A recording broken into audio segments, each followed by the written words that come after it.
Hi, y'all. Welcome back to another episode of the N1 podcast.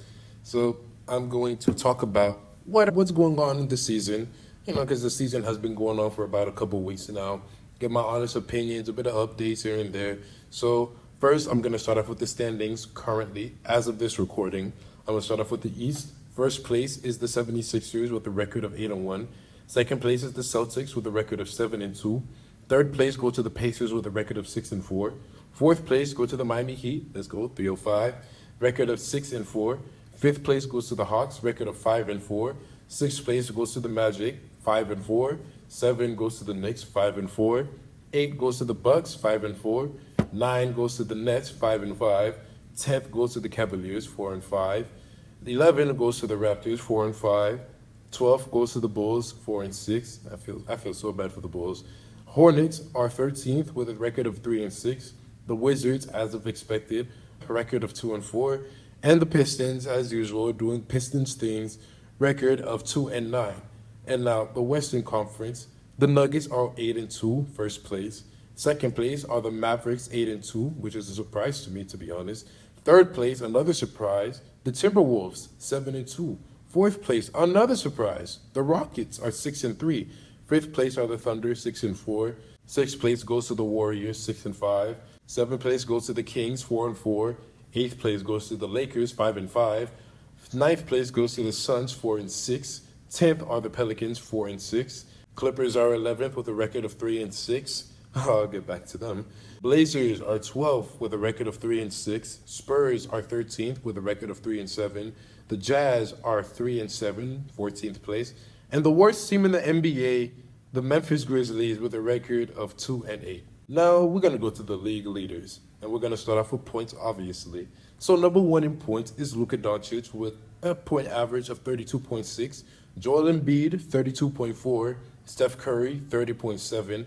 Kevin Durant 30 points flat, and then Nikola Jokic fifth place with 29.8. Rebounds per game is Nikola Jokic on number one with 13.7 per game.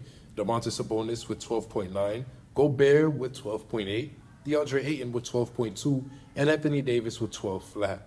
Assists per game, Tyrese Halliburton leads the league in assists with 12.2 currently. Then it's Trae Young with 10.2, Luka with 8.5, LaMelo Ball with 8.3, and Jokic at 8.3. This is insane to me. Blocks per game, number one is Anthony Davis with 3 blocks per game, Daniel Gafford at 2.4, Victor Wembanyama at 2.4, Chet Holmgren at 2.3, and Rudy Gobert at 2.2. You got 2 rookies. Well, Chet Holmgren technically is a rookie, but 2 rookies, top 5 in blocks. That is insane. Steals per game is Paul George leading the league with 2.3, Donovan Mitchell with 2.3, Shai Gilgeous-Alexander with 2.1, Jalen Suggs and Marcus Smart also with 2.1. Next is field goal percentage. Mark Williams is leading the league in field goal percentage with 72.6%. Jalen Smith is 69.8%. Jakob Poeltl is third place with 65.6% from the field. Mo Wagner is fourth place with 64.7%. And Jalen Duren is fifth place with 62.2%. Three-point percentage leaders. First place is Cameron Payne with 54.5%. Dylan Brooks with 53.3%. Comeback season? Maybe. Cason Wallace with a three-point percentage of 52.6. In fourth place is Doug McDermott with a three-point percentage of 52.4. And fifth place is Jay Crowder with a three-point percentage of 51.6. Wow. Dylan Brooks is leading the league. Well, not leading, he's second place. But damn, he was once leading the league in three-point percentage. Wow. I'm speechless at that. I mean, obviously, these stats will change here and there as the season progresses, but those are the current league leaders in all these statistical categories for now, obviously. And man, I cannot forget about the rookies. So here are the league leaders for rookies right now. In points, we have Victor Wembanyama with 19.7. Second place is Chet Holmgren with 16.4. Brandon Miller is third place with 12.7. Jordan Hawkins, fourth place with 12.6, and Asher Thompson with 11.1 points per game. Rebounds is Asher Thompson with 10.4, Victor Wembanyama with 8.8, Chet Holmgren with 7.6. Fourth place goes to Derek Lively with an average of 6.6 rebounds. And fifth place goes to Tumani Camera with an average of 4.6 rebounds. Now, assists. First place goes to Keontae George with 4.6 assists per game. Second place is Scoot Henderson with also 4.6. Third place is Jacob Gilliard with 3.7 assists. Fourth place goes to Richard Thompson with 3.5. And finally, fifth place goes to Marcus Sacer, I don't know how to pronounce his last name, with 3 assists per game. Now, in steals, number 1 is our very own Jamie Jacquez Jr. with 1.3 steals per game. Number 2 is Ashur Thompson with 1.1. Number 3 is Victor Wembanyama with 1.1 steals per game. Number 4 is Marcus Sacer. Like I said, I don't know how to pronounce his last name. 0.9 steals. And number 5, Chet Holmgren with 0.5 steals per game. Now we're going to blocks, and you already knew Victor Wembanyama and Chet. They're leading the league. They're one of the top league leaders in blocks, so I'm not going to mention their blocks per game. Number 3 is Ashur Thompson with 1.8. And Derek Lively is number 4 with 1.1 blocks per game. And finally, 5th place is Bilal Coulibaly with 0.7 blocks per game. Next is field goal percentage. So, number 1, Derek Lively with 71% from the field. Number 2, Anthony Black, 65% from the field. Cason Wallace is number 3 with 63% from the field. Chet Holmgren is number 4 with 54% from the field. And Marcus Sacer is number 5 with 49% from the field. And next is three-point percentage. Number 1 is Cason Wallace with 52% from 3.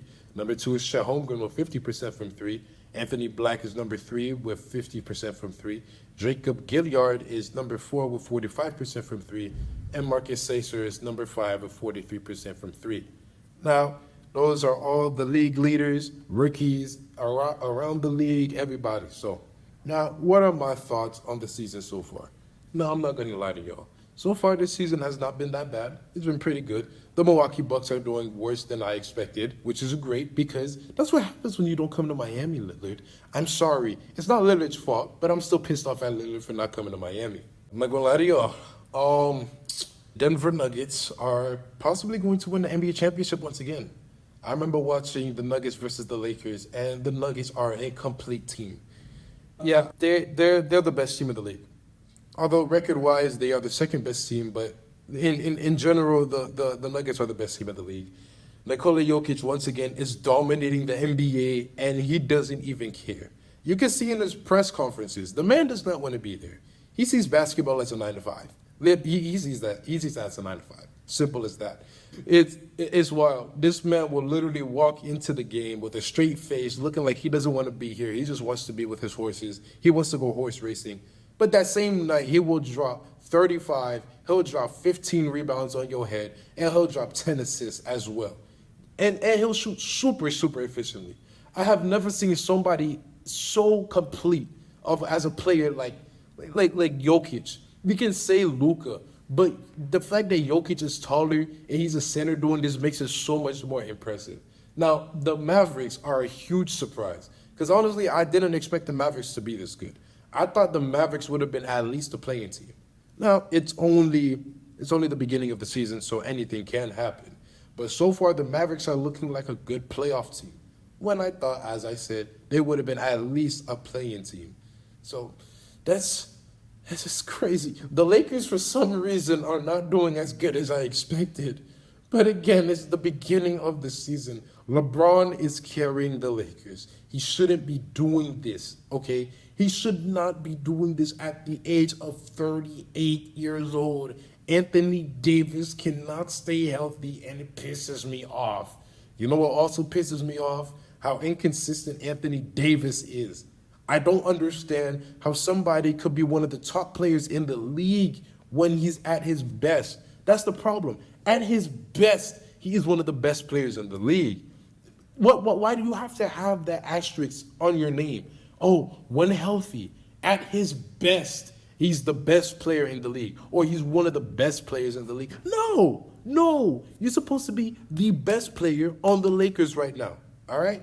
LeBron wants to take a backseat so bad, but because Anthony Davis is so unreliable, LeBron can't do it. It's not fair. It is not fair. And I have never seen somebody else at the age of 38 do the things LeBron is currently doing right now.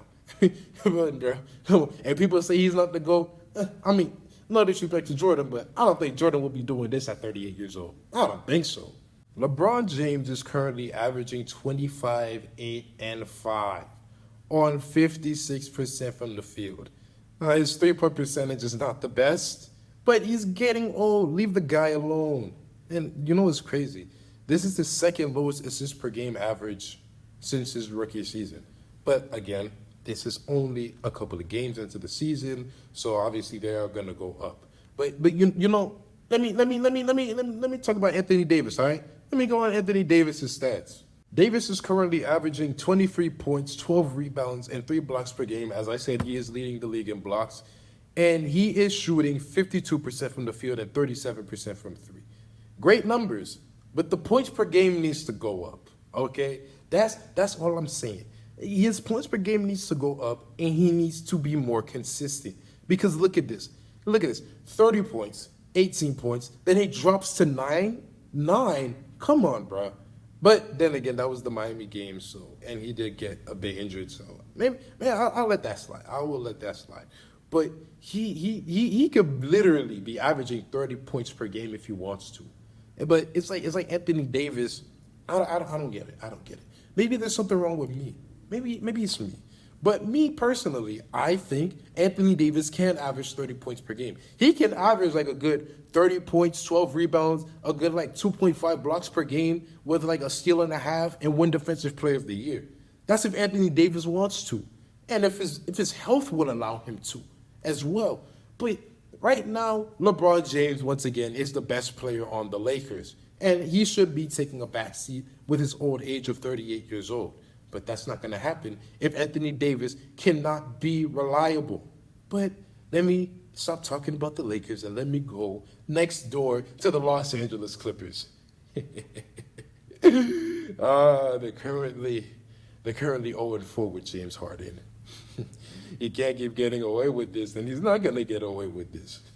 James Harden has been complete trash on the Los Angeles Clippers. And I know it's only been a couple of games, but I don't care. I don't like his attitude. I don't like how he's acting. Okay? So let's look at James Harden's stats with these 4 games.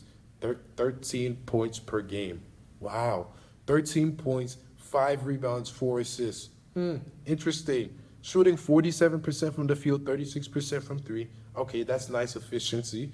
But 13 points per game, James Harden, and he wants to be the number 1 guy. 13 points, really? Are you serious, bro? That's not going to cut it.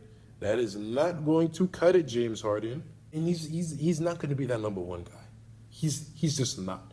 James Harden is done. Like his scoring days are over. At this point, just lead the league in assists again. Just keep leading the league in assists. That's it. That's all I could really say. And it's the fact that now Westbrook is going to have to suffer with this. Because Westbrook has established himself as a great player on the Clippers. And now Westbrook is most likely going to have to come off the bench eventually because James Harden and Russell Westbrook cannot play together. We saw how they were in Houston. And now on the Clippers, they're worse versions of themselves. Still great players, but worse versions of themselves. If they couldn't cooperate in Houston, what makes you think they're going to cooperate in the Clippers? It's not going to work. It's not going to happen. So, in my opinion, I think that Westbrook, eventually, he is going to come off the bench. And that's not fair to Westbrook. That's really not fair. Let me go to the Phoenix Suns now, though. Phoenix, have Kevin Durant and Bradley Beal and Devin Booker played a game together yet? Besides the preseason? I don't think so. I do not think so. Unless, was that Warriors game a preseason? I think that Warriors game was a preseason game, if I'm not mistaken. Maybe I am. Somebody fact check me on that. But I don't think they have played a game together. And so far, they're not that good. They are good. Bradley Beal and Kevin Durant, it's not that good. Kevin Durant and Devin Booker, not that good. Like I said, I already said it before, they're probably just going to be Brooklyn 2.0, where they barely play any games together. When they do, it could be very, very good. It could be a very dominant team. But in reality, they're not going to succeed. they are not going to succeed, and they're going to be exposed because the Lakers and Suns, very great games, very very great games. But once the Lakers are hot, the Lakers are hot, and there's nothing that the Suns can do about it. They couldn't stop the Lakers at all. The Suns versus the Spurs. How did the Suns lose to the Spurs? I don't know. The Spurs are a very young team, but led by Greg Popovich. Greg Popovich is a very legendary coach. The Suns, like, they're still getting used to everything, I guess, but that should have been an easy win. And Victor Wembanyama scored 38 on Kevin Durant. Victor Wembanyama, the rookie, scored 38 points. Yeah. It's only a game. It's only a couple games here and there. Everybody can use that excuse, and I hear that. But the Suns are not going to be a final contender. They're not going to contend for a championship at all because this whole Devin Booker, Bradley Beal, and Kevin Durant thing, it's not going to work. It's not. They're going to have great games together, yes, but as a championship team, it's not going to work. And Kevin Durant, he's been balling, bro. He has been balling, one of the league leaders in points, averaging 30 points per game. But there's nothing I could really say about the Suns besides they are not a title contender. Yeah, they have their shooters here and there, but that's it. That's really it. Where's your defense? Where's your big man? Yusuf Nurkic is a great big man, but he's not going to be able to compete with the great big men. He's not going to be able to compete with the star big men like Jokic or Embiid. He's not going to be, or Giannis. He's not going to be able to compete with them. He's only a good big man, all right? Next, I need to talk about the Memphis Grizzlies because this is wild. This is actually wild. The Memphis Grizzlies actually beat the Clippers, and that's how they're 2-8. And the Memphis Grizzlies do not have John Morant still, and he's going to be out for a couple more games still due to that gun suspension, and that's very stupid. That is very, very stupid what John Morant did. And I'm not going to talk about that because we already know. We already know. It's very stupid, very idiotic. And Steven Adams is still injured. They really desperately need Steven Adams to get rebounds, to lock down the paint with Jaren Jackson Jr. They really need him. But honestly, I think they could turn it around once John Morant gets back, and we're still waiting for that John Morant, Victor Wembanyama posterizer that is going to break the NBA. That will go viral for the next couple of years. But I don't know, man. I don't know. I don't have any high hopes for Memphis. I really don't. Because if they're starting off slow like this, while yes, teams have picked up the pace later on in the season, but starting off slow, it's normal. But with this team, I don't see much of a big difference when John Morant comes back. They're going to win a bunch of games, yeah, but I think it's already too late for them. They're going to be a first-round exit, in my opinion. The Dallas Mavericks are another surprise to me. They are one of the best teams in the West right now. I did not expect this at all. I expected Luka to go crazy as usual, but I did not expect this hot start for the Dallas Mavericks. Now, the Dallas Mavericks are still a bit weak on the center position, so they could do something about that. A bit weak on the defense as well. So maybe they could do some trades here and there. But I like seeing this. I like seeing this. Luka could possibly win MVP if the Dallas Mavericks still play good like this. Or it could possibly go to Jokic once again. Those are my top two in MVP right there. If the Mavericks stay good, if the Mavericks are a top 3 team or a top 5, let me say top 5. I don't think they're going to be top 3. If the Mavericks are a top 5 team by the end of the season, it's going to be Luka and Jokic battling for that MVP. Maybe Embiid is going to be in the corner just waving, trying to get there, but it's going to be between Jokic and Luka. Kyrie's playing great. 23 points, 6 assists, 4 rebounds a game. Really good, really good, really good. 45% from the field, 40% from 3. Great efficiency, very great. He's Kyrie Irving. He's Kyrie. And I don't think the Mavericks are going to win a championship, but playoff team definitely will be in the playoffs. I would love to see Kyrie versus LeBron in the playoffs, Dallas versus the Lakers. That would be a nice playoff series. That would be very, very nice to watch. But that's really all I got for the West. Let me not travel to the East. And obviously, I have to talk about my team, the number 1 team. Obviously, we got to talk about the Miami Heat. We started off a little slow, but we're picking it up. We're now 4th in the East, and we're gonna keep rising up because Miami's just like that. Jimmy Butler has been a bit of a disappointment in my opinion. He hasn't been there like fully there. I don't know. Maybe he's still depressed about Damian Lillard not coming. I think that's why. I think that's why his stats aren't looking that good right now. Butler is currently averaging 18 points, 6 rebounds, and three assists. Oh boy, on 42% from the field. Well, 47% from three, which is really nice. Very nice. But like I said, Jimmy Butler is still a bit depressed that Damian Lillard didn't come to Miami, and that's very understandable. But Bam, Bam Adebayo, he's been going off so far. 23 points, 10 rebounds, 3 assists, a steal and a block per game. Oh man, 52% from the field. Very nice, very nice. Oh my God. When he went against the Lakers, for some reason, something flipped and bam, that man put up 22 and 19, and he had 10 assists, a nice little triple-double, a near 20-20 triple-double. Oh my goodness. Oh my God. Bam is going to be an all-star. He's going to be top 3 in defensive player of the year. Oh man. I don't care what y'all say. Oh, he's glazing Bam. Oh my goodness. The meat writing is crazy. Oh man, shut up, man. Relax. This is my team, all right? The Miami Heat. And we about to rise. Miami Heat to the finals once again. Lakers, Miami. Heat in 6. Heat in 6 versus everybody in the East. And then Lakers in 5 against Miami in the finals. Before I get to other teams in the East, I want to talk about one thing that I just saw. The Charlotte Hornets say that Miles domestic abuse Bridges, will have a significant role for the Hornets on his debut. Ladies and gentlemen, let me tell you something. The Charlotte Hornets are a very dysfunctional team. Kai Jones is on drugs saying that he's the GOAT and nobody's better than him. You got Miles Bridges out here just beating women. You got PJ Washington paying child support. And LaMelo Ball, he's coming back. At first he was a little slow, but he's picking it up now. He's picking it up.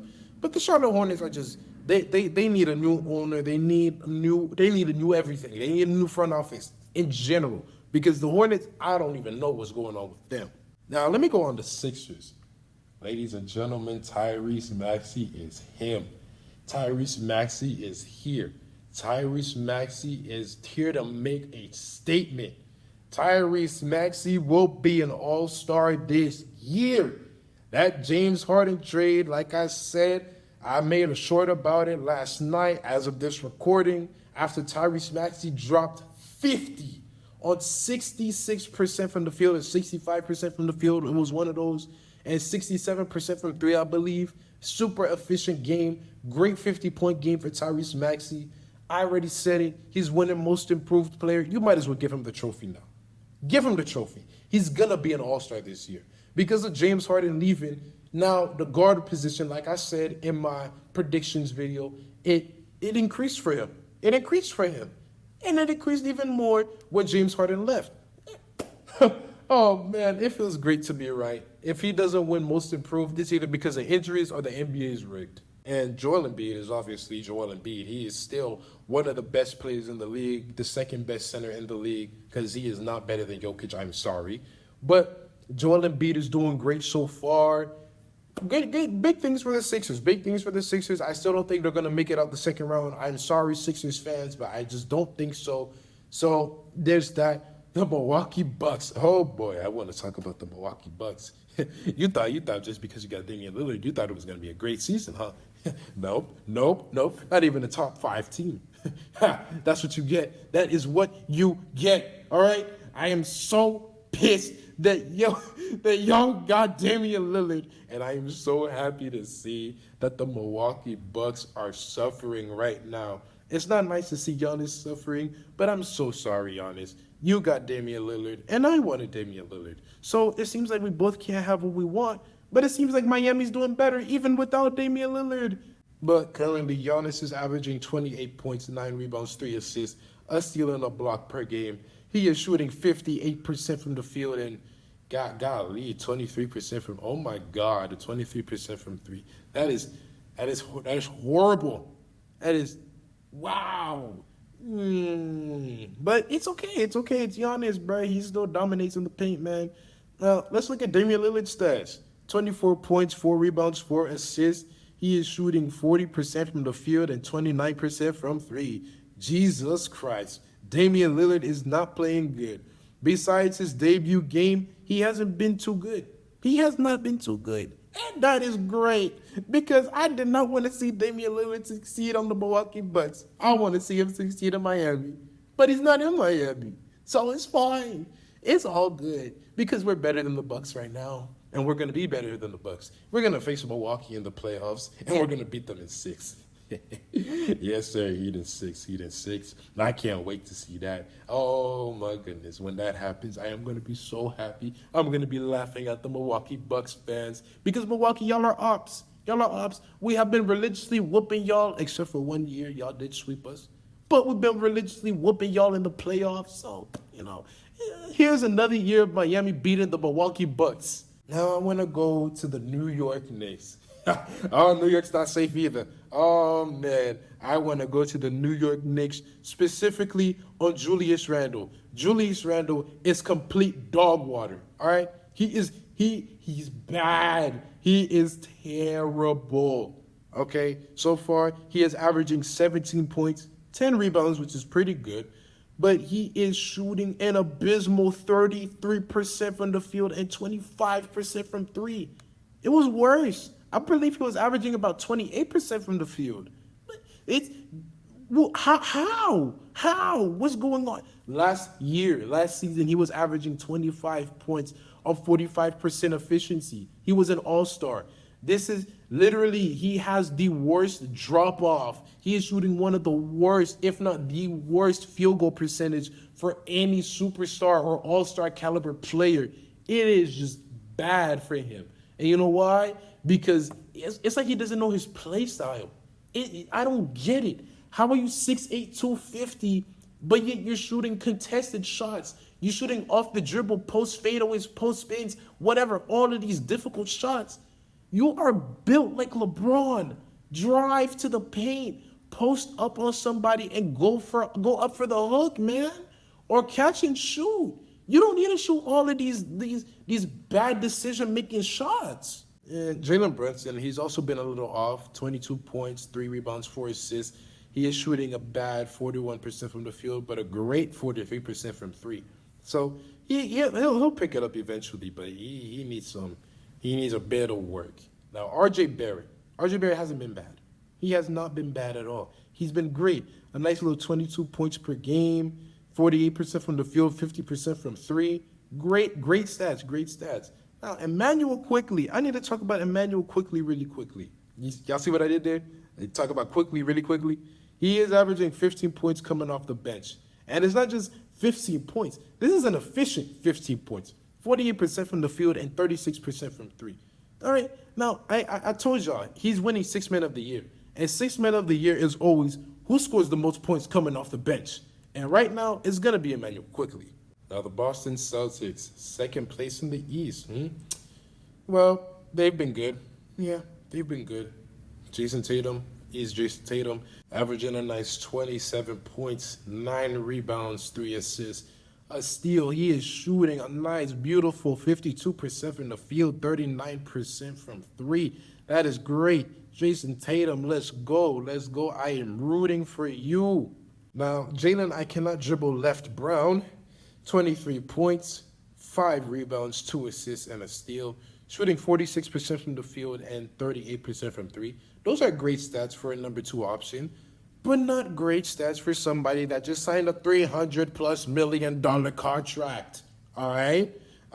He needs to be superstar B. Jason Tatum is superstar A. Jaylen Brown needs to be superstar B, because there's no way in hell, even though these are great numbers, I don't care.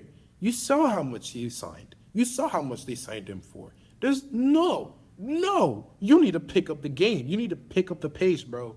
Now, Kristaps Porzingis, he's been doing pretty good. 19.6 rebounds. He's been averaging a block. That's very nice, very nice. 55% from the field, man. 39% from 3. Now, Kristaps Porzingis, if he stays healthy, the Boston Celtics will be at least 2nd place. But if, at best, they will be 1st place. Now, Drew Holiday hasn't been too good. Not at all. 12 points per game. Although he is averaging 7 assists, which is great, very great. He is shooting 44% from the field and 33% from three. Not good at all. Not good. But who knows? They're going to be a great team. They're going to be a great team this season.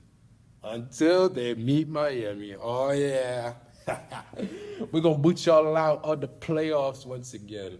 We will boot y'all out.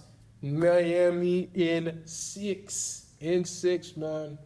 Miami in 6 against the Bucks. Miami in 6 against the Knicks. Miami in 6 against the Celtics. Actually, no. Miami in 5 against the Knicks, bro. I think that's really it. I mean, the Pacers are actually a bit of a surprise because they were one of the worst teams in the league last year. And right now, they are currently one of the best teams in the league. But it's only a couple of games. It's only a couple of games. We all say that. It's true. It's only a couple of games. So everything that I am saying is as of right now.